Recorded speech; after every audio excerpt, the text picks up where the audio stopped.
Jim Hanman, about 10 years ago, comes out with this very influential book, The Psychedelic Explorer's Guide. And that kind of puts microdosing on the map. I mean, maybe not on for researchers, but definitely in the, among the curious public.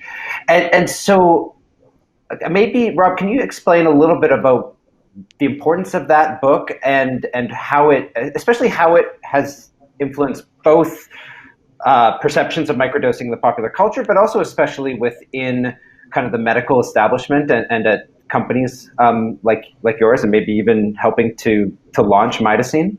Absolutely. So I think you're hitting the nail right on the head, that publication is really kind of a breaking point where people are seeing this as potential, and then there's a lot more instances of other published books, other popular cultural references. So it kind of snowballs from there as far as public perception, interest, and then people going out and experimenting on self-medicating this way themselves. And so as a researcher looking at this, what's really exciting is there's enough self-reporting that there's definitely something at play here. We're seeing a strong signal from the general public that when they do this themselves, without really, medical safety rails, if you will, that there's, at least a benefit in people that are reporting this. And so what we see is this is a, really strong evidence of potential and the need to understand what's actually being, the mechanism that's at play and what's actually medically going on, so that we can better describe when and if and where this is really appropriate for patients. And so that's the exciting thing with what you're describing there, that because the public has become so interested, it's provided an opportunity to see this value,